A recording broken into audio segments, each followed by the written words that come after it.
Times of Swaraj में आप सबों का स्वागत है। और आज हम टाइम्स ऑफ स्वराज में चर्चा करने जा रहे हैं बड़ी बहस में कि प्रशांत किशोर के दावे का कितना सच है, उसके दावे में कितना दम है। क्योंकि वो जो दावा कर रहा है, कह रहा है कि 2025 में नीतीश कुमार का विदाई तय, 20 सीट जीत ले तो बहुत, मेरी सरकार बनी तो 1 घंटे के अंदर में शराब कानून को हटा देगा। बहुत तरह की बात, गरीबी मिटाने से लेके रोजगार देने से लेके अब तो सरकार बनाने की बात पर प्रशांत किशोर ने करने लगा। क्या वाकई में प्रशांत किशोर की अब वो हैसियत हो गई है जो बिहार में अब सरकार बना ले? बड़ा सवाल है। क्योंकि जिस तरीके से चीजें उनके सामने आ रही है और जिस आधार पर वो राजनीति में आना चाहते हैं, 2020 में चिराग ने तीसरे मोर्चा बनाने, मतलब तीसरा कोण, बिहार में तो 2 फ्रंट आमने सामने लड़ाई हो रही है, चिराग तीसरे कोण बनाने की कोशिश की कि ट्रायंगुलर फाइट हो। हालांकि इस फाइट से नीतीश को नुकसान हुआ, लेकिन उसका लाभ चिराग को कहीं नहीं मिला। चिराग 1 सीट पर आ गए, जो बाद में वो भी जदयू के साथ चला गया। चिराग हरा जरूर पाए, नीतीश कुमार को नुकसान जरूर हुआ, लेकिन उन्हें कुछ हासिल नहीं हुआ। तो ऐसे में प्रशांत किशोर जो दावा कर रहे हैं, उस दावा में दम कितना है, यह जानने के लिए सीधे चलते हैं दिल्ली, जहां हमारे साथ अभिषेक जुड़ रहे हैं। नियमित हम अभिषेक कहीं न कहीं इस मुद्दों पर चर्चा इस तरीके के मुद्दों से करते आ रहे हैं। तो चलिए सीधे दिल्ली चलते हैं, अभिषेक जी से मिलते हैं और उनसे बात करते हैं। अभिषेक जी, आपका स्वागत है। आवाज आपकी बहुत धीमी आ रही है। अब आ रही है संतोष जी? अब आ रही है आवाज? आवाज आ रही है। जी जी, नमस्कार। नमस्कार। अभिषेक जी, जिस तरीके का दावा प्रशांत किशोर कर रहे हैं, 2005 से बिहार की राजनीति पर अगर आप गौर करिए तो 2 फ्रंट आमने सामने रहा है। 2014 के लोकसभा का चुनाव को अगर आप छोड़ दें तो बाकी सभी चुनाव आमने सामने हुआ, और आमने सामने में जो रिजल्ट है वो सामने है। 2024 का भी रिजल्ट सामने में है। प्रशांत किशोर दावा कर रहे हैं कि मेरी पार्टी चुनाव लड़ेगी 243 में और नीतीश कुमार 20 पर आकर सिमट जाएंगे। इससे पहले 2020 के चुनाव में इस प्रदेश में चिराग जैसे नेता, जिनका अपना पास 7 से 10% का वोट बैंक है, वो ट्रायंगुलर फाइट बनाने की कोशिश की। नीतीश को नुकसान हुआ, लेकिन लाभ चिराग को कहीं भी नहीं हुआ। 1 पर आकर सिमट गए, वो भी बाद में साथ छोड़कर चला गया। ऐसे में प्रशांत किशोर के दावे में कितना दम है? संतोष जी, 2 परिस्थितियों पर इसका आकलन हो सकता है। अगर बहुत सरल भाषा में हम प्रशांत किशोर की स्ट्रेटजी जो सरकार बनाने या उनके दावे प्रति दावे पर करें, 2 ही परिस्थितियां हैं। एक परिस्थिति प्रशांत किशोर की है, दूसरी परिस्थिति बिहार की राजनीतिक परिस्थितियों की। प्रशांत किशोर की परिस्थिति की बात करें तो प्रशांत किशोर की के कुछ निर्णयों पर तो सवाल उठाया जा सकता है कि प्रशांत किशोर जो कर रहे हैं वो कितना सही है, कितना गलत है।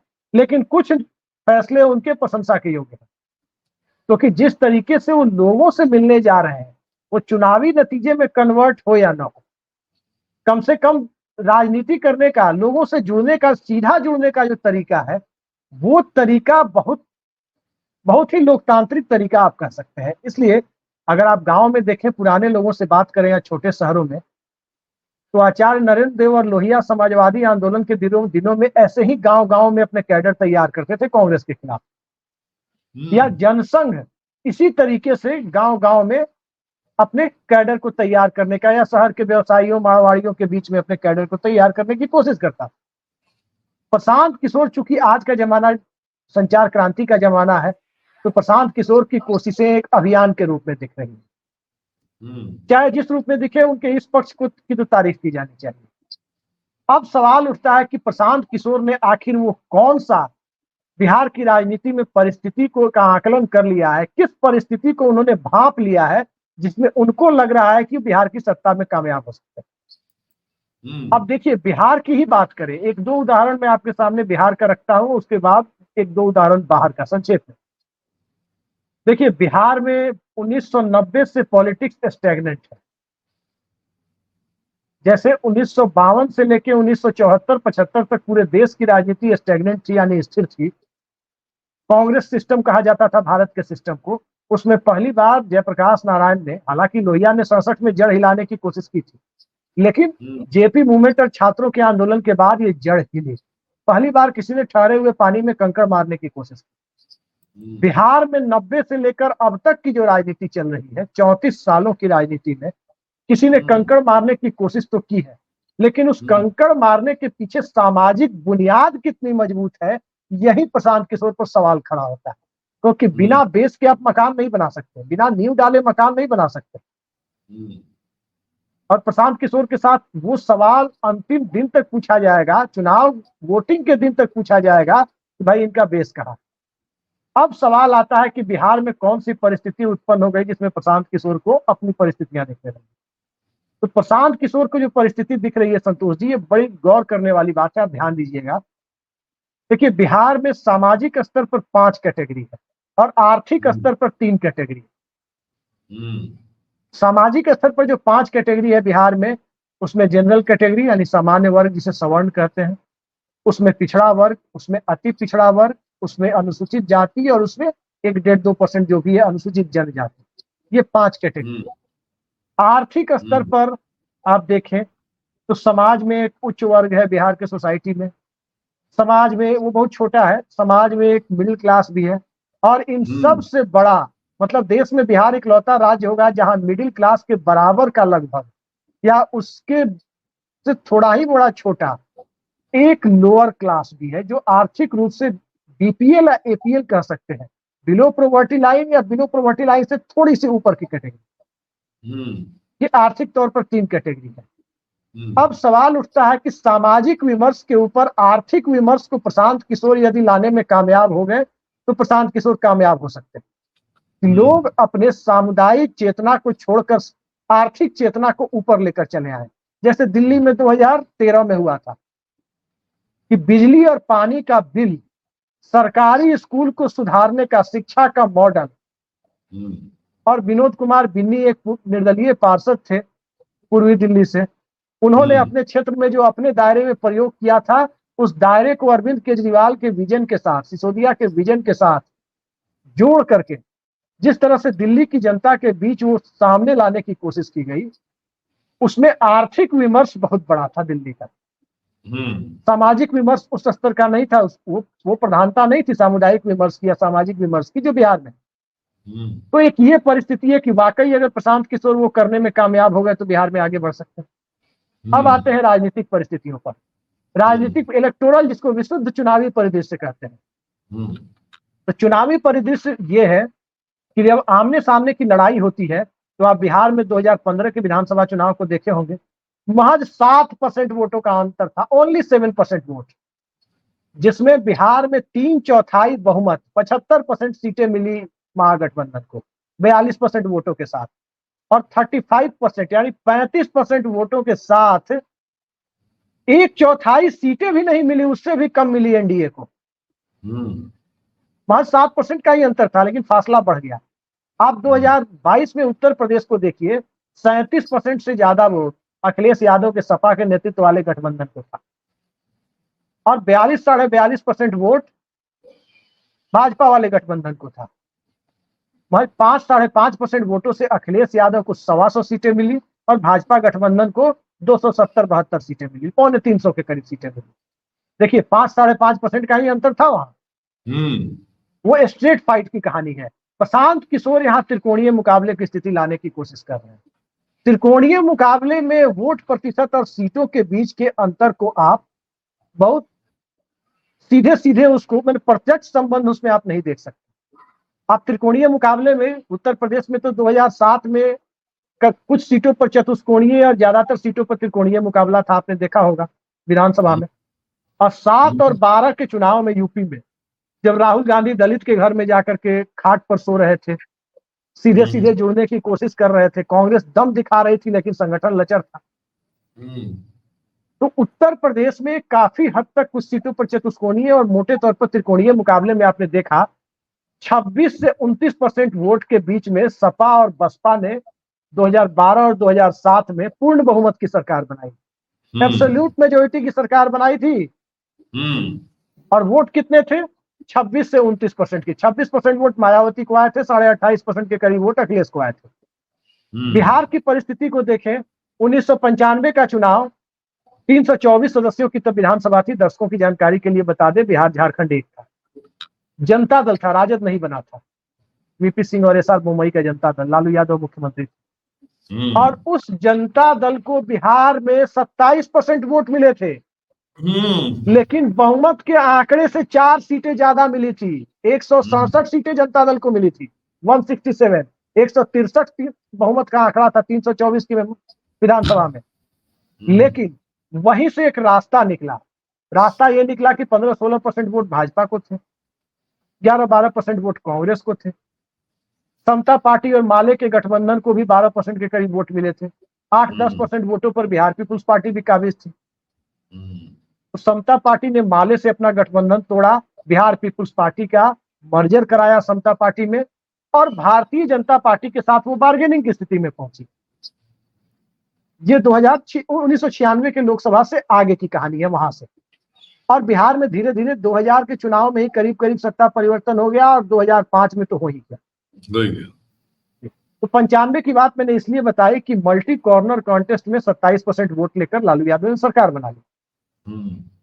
अब आते हैं, आपको एक बड़ा रोचक घटनाक्रम मैं आपको दर्शकों के लिए बता दूं। दर्शकों को सुन के लगेगा कि ये कौन सी बात कर रहे हैं, लेकिन जानना इसलिए जरूरी है कि त्रिकोणीय मुकाबले या दो आमने सामने की लड़ाई की तुलना में यदि त्रिकोणीय, चतुष्कोणीय या पंचकोणीय मुकाबला होता है, ट्रायंगुलर टेट्रायंगुलर जो भी फाइट होती है, उसमें आपको वोट प्रतिशत और सीटों के बीच कोई प्रत्यक्ष संबंध नहीं होता। एक रोचक एग्जाम्पल है 1990 के गुजरात के विधानसभा चुनाव का। सही बात। आप जो संतोष जी, आप तो उस दौर में हाई स्कूल कॉलेज वाले स्टूडेंट रहे होंगे, जहां तक मुझे अंदाजा है। हम लोग तो खैर किताबों में पढ़ के जानते हैं, हम लोग 1.5-2 सालों के स्टूडेंट थे उस समय। आपको एक चीज ध्यान होगा कि गुजरात विधानसभा चुनाव का आंकड़ा है, गुजरात में आपको सरदार पटेल के बाद आज तक की हिस्ट्री में 2024 तक चिमन भाई पटेल से बड़ा पटेल नेता, पाटीदार नेता नहीं हुआ। चिमन भाई पटेल का मतलब था जैसे बिहार में लालू यादव यादवों के नेता हैं, चिमन भाई पटेल पाटीदारों के नेता थे, सबसे बड़े नेता। चिमन भाई पटेल जनता दल में थे, और वहां के कांग्रेस पार्टी जो सत्ता में थी, उसका चुनाव हुआ, वहां पर कांग्रेस पार्टी को 31% वोट आए और सीटें आई 33। दर्शकों जरा गौर से समझिए। हाँ जी, सबसे ज्यादा वोट आए कांग्रेस को 31%, सीटें आई महज 182 की विधानसभा में महज 33। बहुमत का आंकड़ा 92 पर होता है वहां गुजरात की विधानसभा में। दूसरे नंबर पर सबसे ज्यादा वोट प्रतिशत आए भाजपा को 29, सीटें आई उसकी 66 या 67। और तीसरे नंबर पर जनता दल को सबसे ज्यादा कम वोट आए 25%, लेकिन सबसे ज्यादा 72 सीटें जनता दल को आई। फिर भाजपा के सपोर्ट से जनता दल ने सरकार बनाई, चिमन भाई पटेल मुख्यमंत्री बने। गुजरात में भी जनता दल जीता था 1990 में। तो अब सवाल देखिए, इसमें परिस्थिति क्या होती है कि ये आंकड़ा मैंने इसलिए आपके सामने रखा, दर्शकों के सामने रखा, कि दर्शकों को समझ में आए कि त्रिकोणीय मुकाबले में होता क्या है। तो त्रिकोणीय मुकाबले में होता क्या है कि हो सकता है बहुत सारी सीटों पर आपके कैंडिडेट लड़ाई में ना हो, लेकिन कुछ सीटें ऐसी है जहां की आपके पास दमदार कैंडिडेट हो। और चिमन भाई पटेल के साथ क्या था, पाटीदार और राजपूत, वीपी सिंह की वजह से राजपूत और पाटीदार चिमन भाई पटेल की वजह से, और उसमें मुस्लिम वोटों का तड़का लग गया। तो जिन सीटों पर तड़का लग गया वहां वो विनिंग कॉम्बिनेशन हो गया, बहुत डेडली, वो जीत गए। जहां नहीं लगा उनके कैंडिडेट को कुछ नहीं मिला।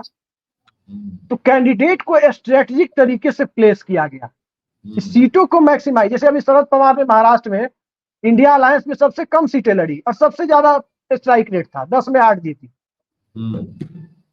अब देखिए बिहार में प्रशांत किशोर पर आते हैं। मैंने पूरी भूमिका इसलिए बताई कि लोग समझे कि प्रशांत किशोर करना क्या चाहते हैं। आमने सामने की लड़ाई में प्रशांत किशोर चाहते हैं कि जो 486 कैंडिडेट तय हो जाए, 243 गुना 2 दोनों गठबंधनों के, उन 486 के अलावा जो हर सीट पर 2, 3, 4 दमदार लोग हैं, उनमें से जातीय समीकरण के हिसाब से उन दोनों कैंडिडेट को देखते हुए रुपौली के शंकर सिंह प्रयोग की तरह, क्योंकि उनके पास डेटा है, वो डेटा विशेषज्ञ हैं, जातियों का, सामाजिक स्तर का डेटा उनके पास है, और उस डेटा और समीकरण को देखते हुए वो जो बचे हुए दमदार कैंडिडेट्स हैं उनके बीच से सामाजिक समीकरण को मद्देनजर रखते हुए अमुक सीट पर अमुक जाति का अमुक व्यक्ति फिट हो सकता है, ये करने की कोशिश में प्रशांत किशोर लगे हुए हैं। लेकिन इस जी राजनीति में कभी 2-2-4 होता है? नहीं होता है, मैं वही उसी पे आ रहा हूं। हाँ। लेकिन ये राजनीति तभी कामयाब होती है जब आपके पास बेस वोट हो, आधार वोट। आधार वोट होता है तभी लालू यादव सुधाकर सिंह को जिता लेते हैं कि मुस्लिम यादव में राजपूत जोड़ लेंगे तो जितना आनंद मिश्रा काट रहे हैं, जितना बसपा वाले वो अनिल कुमार काट रहे हैं, हमारा कैंडिडेट निकल जाएगा। जातीय समीकरण होता है तभी वो अभय कुशवाहा को जिता लेते हैं, कहीं राजपूत दे दो कहीं कुशवाहा दे दो। जातीय समीकरण का ध्यान नहीं रखा तो ऋतु जायसवाल हार गए। अभिषेक जी, उनके पास, लालू के पास 31% अपना वोट है। नीतीश कुमार थोड़ा इस मामले में थोड़ा इस मामले में मेरा मतभेद इसलिए है आपसे। नहीं यार, 25% हो, अपना तो एक वोट है ना, जहां दूसरे जाति को खड़ा करेंगे तो वो वोट उनको शिफ्ट कराएंगे ना। मान लीजिए कि ये है आपको जदयू है, 10 से लेके 15% तक उसका वोट बैंक है, 18% तक उसका वोट बैंक है, वो जहां उम्मीदवार वहां शिफ्ट कराएगा। सीपीएम, सीपीआई, भाकपा, माले सबका तो अपना वोट प्रतिशत है, जिसको जहां दूसरे उम्मीदवार को शिफ्ट कराता है। आखिर प्रशांत किशोर को वोट बैंक हर कंस्टिट्यूएंसी में कितने ऐसे लोग हैं जो प्रशांत किशोर, अरे प्रशांत किशोर कोई चेहरा नहीं है ना। आप राजनीति में नारा बहुत अच्छा बना लेते हैं, नारा यूथ को आप जोड़ सकते हैं, लेकिन यूथ भी जो है जोड़ने का जो इतिहास रहा है वो किसी आधार वोट के साथ जुड़ता है तो वहां फिर रंग ला देता है। इनका आधार वोट क्या है? अब उसी सवाल पर हम आ रहे हैं। सबसे पहले आप देखिए, प्रशांत किशोर को अगर ब्राह्मणों ने भी अपना नेता मान लिया होता तो प्रशांत किशोर के पास एक आधार वोट हो सकता था। लेकिन अभी तक जैसे आप कुछ भी कहे, आनंद मोहन फेल हो गए, 8-10% वोट लाए थे 1995 में।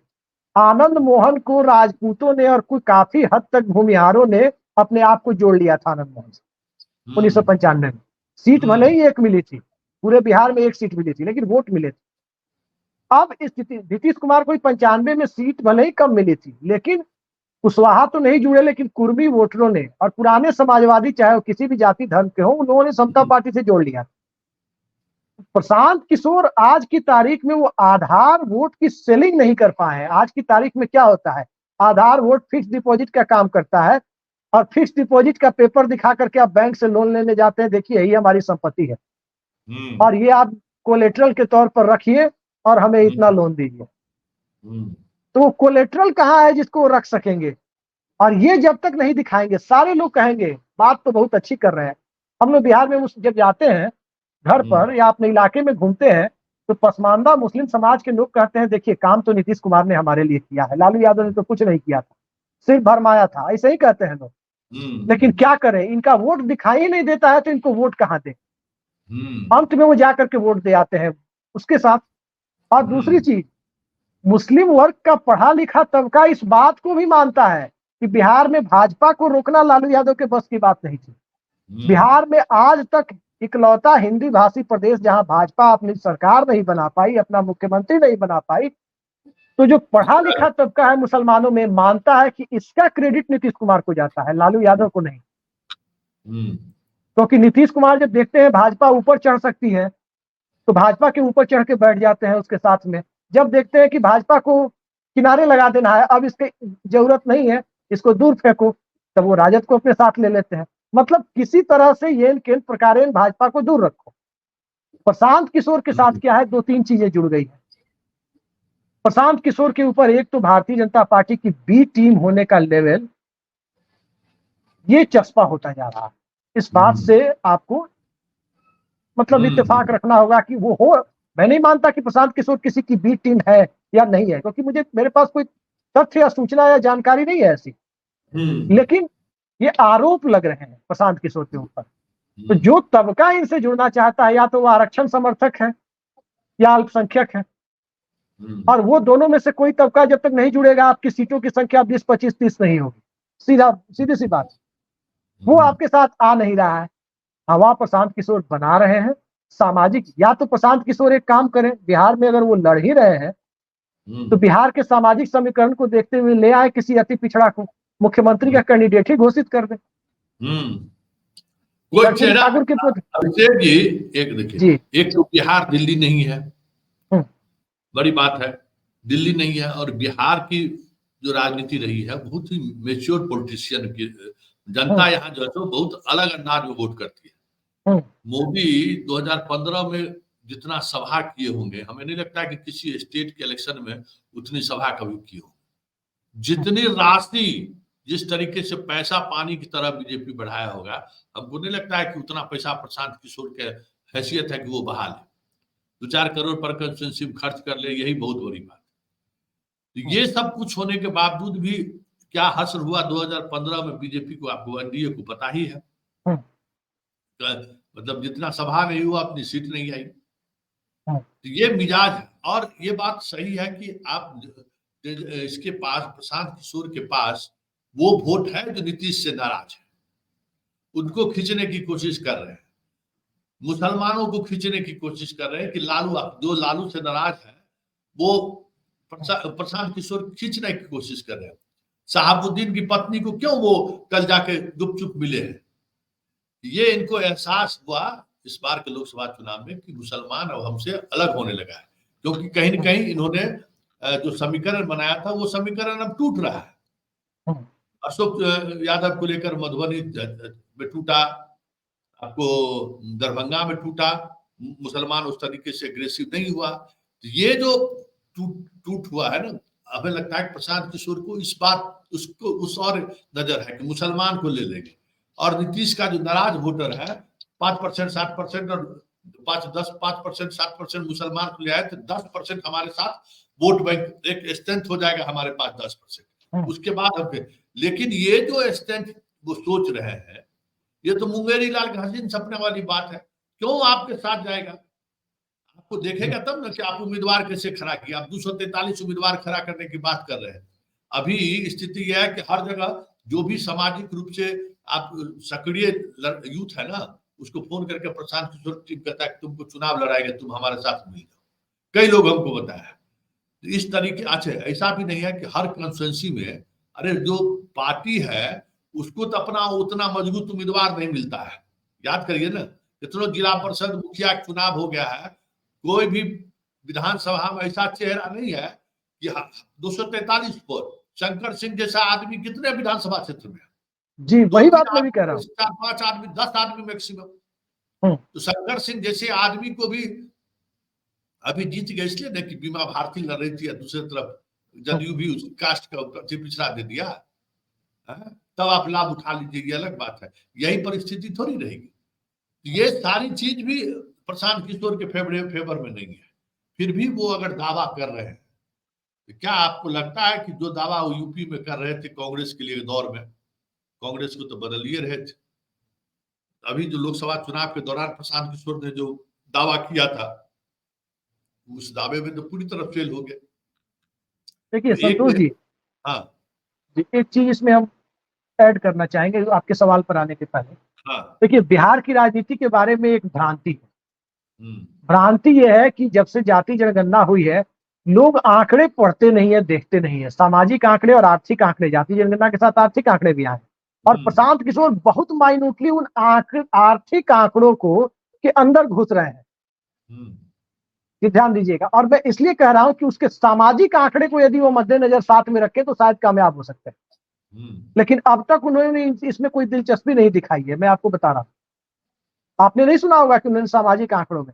भ्रांति क्या है बिहार के बारे में, लोग जाति गणना के बाद यही जान गए हैं कि फॉरवर्ड में राजपूत डोमिनेट करता है, उसके बाद ईबीसी सबसे ताकतवर है, सेकंड पर ईबीसी के बाद ओबीसी है, दलितों में पासवान और रविदास डोमिनेट करते हैं।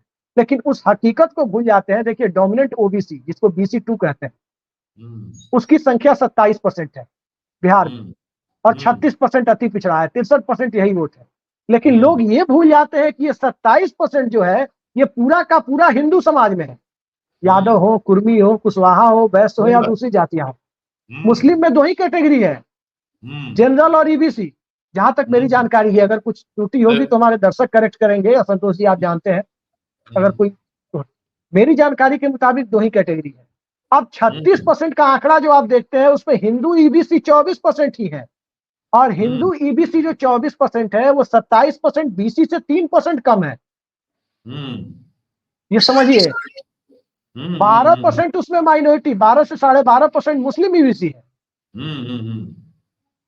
और इस चीज को समझे बिना, इस आंकड़े को समझे बिना कोई भी व्यक्ति अगर राजनीति बिहार की कर रहा है तो वो उसके कामयाबी के चांसेस 0 है।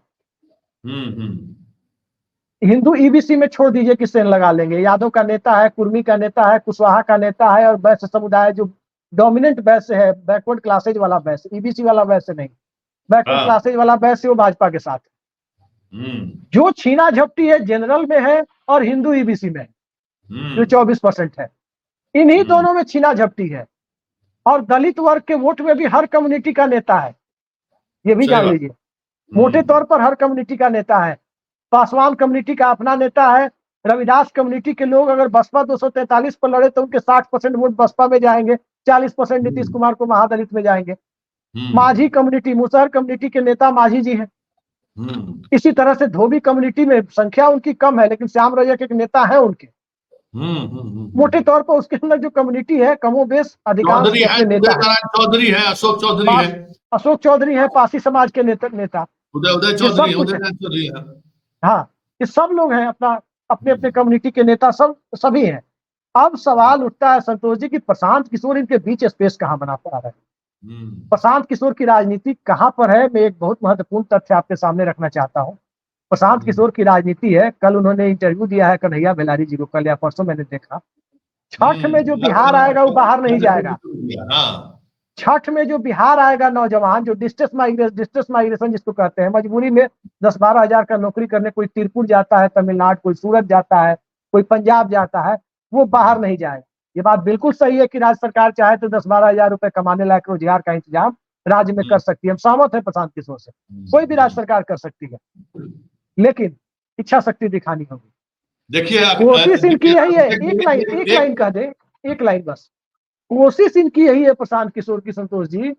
चुनाव तो बिहार में छठ के समय होते हैं, और 2005 में जो नीतीश कुमार दूसरे चुनाव में पूर्ण बहुमत के साथ आ गए थे, जो पहले चुनाव में नहीं आए थे, फरवरी वाले चुनाव में, फरवरी वाला चुनाव होली के तकरीबन 1 महीने पहले हुआ था, लोग घर नहीं आए थे। और नवंबर वाला जो 2005 का चुनाव था वो छठ के समय हुआ था।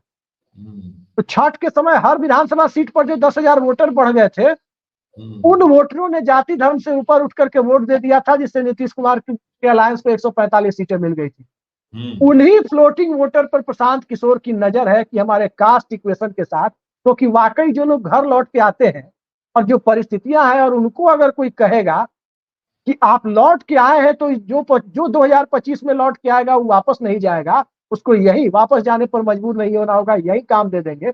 मतलब 25 में चुनाव है, चुनाव के समय आओगे तो बाहर नहीं जाना होगा। ये जो फ्लोटिंग वोटर्स है ना, उस पर उनकी नजर है। देखिए, लेकिन एक कैलकुलेशन हमें लगता है कि प्रशांत किशोर यहाँ भी फेल करेगा। अब जो देखिए 10 साल 15 साल पहले जो लोग बाहर जाते थे, वो बिहार में के अंदर रोजगार नहीं रहने के कारण जाते थे। आज आप लिखिए, जितना खेतीहर मजदूर है समाप्त, किसी के गांव में मजदूर आपको नहीं मिलेगा काम करे, और ना आप कोई खेतीहर में मजदूर बनने को तैयार है। पूरे इलाके में मोतिहारी में आप फोन करके पूछ लीजिए, प्लम्बर का बढ़िया मिस्त्री आपको नहीं मिला। ऐसा नहीं है कि पैसा लोग नहीं दे रहा है जी, पैसा दे रहा है, लेकिन मिस्त्री टिकने को तैयार नहीं। ये जो नीतीश कुमार की जो हवा चली है ना, जो 2005 के बाद जो लड़कियों को पढ़ाना शुरू किया, वो अभी सब शादी विवाह करने की उम्र में आ गई है। अब उसको पढ़ लिख लेने के बाद उससे बर्तन धोना नहीं होता है, उसे निकौनी कमौनी नहीं होता है। भाई पीजी पास कर लिए इसका मतलब थोड़ी कि नौकरी आपको मिल जाएगा। और कैसे बिहार में पढ़ाते हैं वो भी आप देख रहे हैं। लेकिन स्कूल जाने के लिए साइकिल, ड्रेस, लिपस्टिक सब मिल जा रहा है, छात्रवृत्तियों मिल जा रहा है 1 लाख रुपया तक। तो पढ़ाई कर लिए लेकिन नौकरी मिला नहीं। जब नौकरी उन्हें नहीं मिला और खेत का काम सीख पाई, न भैंस दूना सीख पाई, न भैंस को चराना सीख पाई, न भैंस को कुट्टी लगाना सीख पाई। उसके लिए सिवाय दिल्ली, मुंबई, कलकत्ता जाने के अलावा कोई विकल्प नहीं है, जहां वो अपने हस्बैंड के साथ चौले में सही रह के शाम में मेरिन ड्राइव में और या शाम में इंडिया गेट पर जाकर 2 रुपया का आइसक्रीम तो खा रही है, 10 गो घर में बर्तन तो धो ले रही है, उसी में 10,000 रुपया तो कमा ले रही है, बच जा रहा है। तो ये मानसिकता वाले लोग अब ज्यादा आपको बाहर है। इसलिए पहले वाली स्थिति नहीं है कि आप पहले कर दिया कि भाई रोजगार और भूख के कारण लोग बाहर जा रहे हैं। अब स्थिति बदल चुकी है। अब जो एक मोबाइल के कारण, सोशल प्लेटफॉर्म पे, सोशल मीडिया का, अभी देखिए ना, रील्स बनाने वाली लड़कियों की संख्या देखिए, लोअर मिडिल क्लास का ज्यादा मिलेगा, मिडिल क्लास की लड़कियां नहीं मिलेगी। अब लोअर मिडिल क्लास, दलितों में जो थोड़ा जिसके पास सब लोग वही है, आपको दूसरा कोई नहीं है। तो ये वही वर्ग है नीतीश कुमार जिसको पोशाक सब कुछ देके, जिसको पढ़ाए क्या, नौकरी थोड़ी दे पाएंगे। उस वर्ग को टारगेट जो कर रहे हैं अभिषेक जी, ये बहुत ही दिलचस्प बात होगा देखना। नवंबर में चुनाव होना है 2025 में, नीतीश जी का वो वोटर क्या करती है ये देखने वाली बात होगी, क्योंकि गांव वाली तो भाई नीतीश को छोड़ने को तैयार नहीं है। और उसमें भी प्रशांत किशोर जिस तरीके से शराब, देखिए शराब की जितनी आलोचना कर लीजिए, लेकिन आज के तारीख में भी किसी हस्बैंड का औकात नहीं है कि शराब पी के अपने बीवी पर हाथ चला, या शराब इसी पर मैं आ रहा हूँ संतोष जी, मैं इसी पर आ रहा हूँ। आपने 2 परिस्थितियां रखी। पहली चीज ये है कि 2 तरह के वोटर हैं जो नीतीश कुमार को वोट देते हैं। एक, जैसे शराबबंदी आपने एक उदाहरण दिया कि एक ऐसा वोटर है जो सामाजिक हिंसा से सबसे ज्यादा प्रताड़ित था, खास करके मतलब लोअर मिडिल क्लास और गरीब वर्ग की महिलाएं, और उसको एक तरह की सामाजिक सुरक्षा इस शराबबंदी से, भले ही वो शराबबंदी फेल है लेकिन उसे मिली है, क्योंकि खुल करके कोई पीता जरूर है लेकिन मारपीट नहीं करता है कि जाना पड़ेगा जेल। एक वो है, वो सामाजिक सुरक्षा है। दूसरी बात आपने कही, वो रील्स बनाने वाली या पढ़ लिख गई है या पढ़ लिख गया है तो उसे मजदूरी नहीं हो रहा है, उससे वो काम नहीं हो रहा है। वो तबका, देखिए वो तबका फायदा उठाएगा नरेंद्र मोदी से, लाभार्थी 5 किलो राशन से गैस सिलेंडर का, और एक चुनाव के बाद बदल जाएगा क्योंकि उसको अपना अधिकार समझने लगता है। ये बात ध्यान रखिएगा। नीतीश कुमार से जो तबका फायदा उठाया, जितना भी उठाया, अगर वो नीतीश कुमार को ही वोट देता तो नीतीश कुमार को भाजपा राजद किसी की जरूरत नहीं थी। ये बात भी है, ये एक सच्चाई है। उसमें कुछ हिंदुत्व के लाइन पर बह गया, कुछ बैकवर्ड फॉरवर्ड के लाइन पर बह गया, किसी को यादव से दिक्कत है तो किसी को कुशवाहा से दिक्कत है, किसी को राजपूत भूमिहार से दिक्कत है, ये तमाम चीजें हैं। तो अब सवाल ये है कि इन अलग अलग तरह के सामाजिक कंट्राडिक्शंस के बीच प्रशांत किशोर अपनी जगह बना लेंगे। दरअसल इसीलिए मैंने वो आंकड़ा रखा कि एक हो गया है बिहार में एटीएम, समझ रहे हैं ना, एटीएम की कार्ड डालिए और पैसा निकाल लीजिए। तो हिंदू अति पिछड़ा वर्ग और इंटायर मुस्लिम वर्ग, चाहे वो जनरल मुसलमान हो या अति पिछड़ा वर्ग का हो, ये हो गया है एटीएम। और अलग अलग पॉलिटिकल पार्टियां उस एटीएम मशीन में अपना कार्ड लगा रही है, उसके वोट को लेना चाहती है कि हमारा कार्ड स्वाइप करके वोट मिल जाए। प्रशांत किशोर भी वही चाहते हैं कि 75 ईबीसी को टिकट देंगे। प्रशांत किशोर जिस आर्थिक विजन को लेकर आ रहे हैं, उस आर्थिक विजन के क्रियान्वयन के लिए जो सामाजिक विजन जरूरी है, क्या उस सामाजिक विजन पर प्रशांत किशोर कुछ बोल रहे हैं? हिस्टोरिक ब्लंडर किया है प्रशांत किशोर ने। मैं कह रहा हूं कि शराबबंदी हम 1 घंटे में खत्म कर देंगे। जो वोट उनके साथ 10-20% हो सकता है कि लोक लुभावन वादे में आकर के जुड़ जाए, उसे उन्होंने इस एक ब्लंडर से भगा दिया है कि शराबबंदी पे बोलना ही नहीं चाहिए था। आप बताइए, बिहार में चाहे राहुल गांधी को जितनी कामयाबी मिल गई हो, मध्य प्रदेश में क्यों हारी है कांग्रेस? एक भी सीट नहीं मिली। उत्तर प्रदेश में कांग्रेस को अपेक्षित सफलता क्यों नहीं मिली है? बिहार में क्यों नहीं मिली है? इसलिए नहीं मिली है कि देख रहे हैं, जो कांग्रेस को वोट देना चाहता था, जिसके मन में कांग्रेस की कसक बची हुई है, वो अपर कास्ट है और दलित है। और इन दोनों का जाति जनगणना से बहुत मतलब नहीं है। जाति जनगणना से जिनका मतलब है वो अखिलेश यादव का वोटर है, वो नीतीश कुमार का वोटर है, वो लालू यादव का वोटर है। तो कांग्रेस पार्टी को वहां नुकसान हुआ है। यही बात प्रशांत किशोर शराबबंदी के मामले में गलती कर रहे हैं। प्रशांत किशोर को एक बात मैं जरूर कहूंगा, और इस बात के लिए प्रशांत किशोर को, कि प्रशांत किशोर कितनी सीटों पर मुकाबले को त्रिकोणीय बना पाएंगे और उस देखिए त्रिकोणीय मुकाबले वाली सीटों में गुजरात का उदाहरण इसीलिए दिया कि भाई वहां कुछ भी हो सकता है। लेकिन सवाल ये त्रिकोणीय बनाए तो सही, 50 सीट भी तो ऐसा सिलेक्ट करे जहां वो त्रिकोणीय बना लेंगे। अभिषेक जी, चिराग मांझी, नीतीश, उपेंद्र कुशवाहा, बीजेपी अगर एक साथ रहता है, भाकपा माले, सीपीआई, सीपीएम, कांग्रेस, आरजेडी, जो महागठबंधन का जो पूर्वा है, मुकेश सहनी, ये सब जो एक साथ रहेगा, उसके बाद तीसरे का कोई स्पेस है घुसने का? ये तो बताइए। नहीं, स्पेस तो है संतोष जी, स्पेस तो है, लेकिन उस स्पेस के लायक मुझे नहीं लगता कि प्रशांत किशोर के पास विजन है। स्पेस तो कांग्रेस पार्टी के लिए इतना बड़ा पड़ा हुआ है, लेकिन कांग्रेस को अकल नहीं है। नहीं, देखिए, कोई बड़ा राष्ट्र जिसके पास 5%, 7%, 8%, वो नहीं, हमको मतलब कोई तीसरा स्पेस, तीसरे खिलाड़ी के रूप में प्रशांत किशोर को हम कह रहे हैं कि कोई वो स्थिति है, उस स्थिति तक वो पहुंच सकते हैं कि भाई हर ठीक है, इन लोगों का जितना बागी उम्मीदवार होगा ना, आज जितने को बता रहे हैं कि हम उम्मीदवार बनाएंगे, देख लीजिएगा, एकदम लिख के बिहार के दर्शकों आप रख लीजिए, जिसको बुला कर शामिल कर रहा है ना, वो किसी को टिकट ही नहीं देगा। जितना बागी इसको मिलेगा ना, जो सबको टिकट देने के बाद हर जगह बागी रहेगा, जहां जहां बागी जो मिलेगा ना, उसको ये टिकट देगा, उसको पैसा देके 10-15, इसको ज्यादा थोड़ी है, 15-20 सीट जीत ले, जब किंग मेकर की भूमिका में रहे बिहार में, इसको पता नहीं है। अभिषेक जी देख लीजिए, मैं वही बात संतोष जी मैं वही बात कह रहा हूँ। 1 मिनट हम दर्शकों को बता दें कि इसके सामने में नीतीश कुमार है, पेट में दांत वैसी नहीं करता है। अभी तो चुनाव अभी आने दीजिए ना, ईडी सीबीआई भी है, अभी ईडी सीबीआई नीतीश के अनुसार चल रहा है। वो जो अगर कूद रहे हैं, हनुमान भी कूद रहे थे, याद है ना? और हनुमान के क्या दशा नीतीश कुमार कराया कि घर तक खाली करा दिया, रोड पर ला दिया, पार्टी खत्म कर दिया। इतना दुश्मनी साधने वाला व्यक्ति सामने में। तो प्रशांत किशोर का भी वो दिन आना अभी बाकी है, जो रोज जो करोड़ रुपया खर्च हो रहा है ना, उसका अभी हिसाब लेने के लिए पता चला किसी दिन इनके पास तो मनीष सिसोदिया है, संजय सिंह बयान के देगा। ये भी तो बात है जी। देखिए संतोष जी, बड़ी चीज जो आपने कही है वो बहुत बड़ी चीज है, और असली बात यही है कि प्रशांत किशोर बिहार की राजनीति में कामयाब कितने होते हैं, और कामयाबी के लिए जरूरत होता है पॉलिटिकल वर्कर की। अरविंद केजरीवाल की परिस्थिति नहीं है कि शीला दीक्षित ने एक शून्य पैदा कर दिया। शीला दीक्षित के सामने भारतीय जनता पार्टी, तो शीला दीक्षित से भी ज्यादा बुजुर्ग लोग थे, मदन लाल खुराना, साहिब सिंह वर्मा गुजर गए थे, आपको विजय कुमार मल्होत्रा, एक शून्य था, भाजपा में कुछ था ही नहीं। आप ये देखिए ना, राजीव गांधी ने 400 सीट पर जब जीत ली, 414 या 415 सीट, एक शून्य पैदा कर दिया था।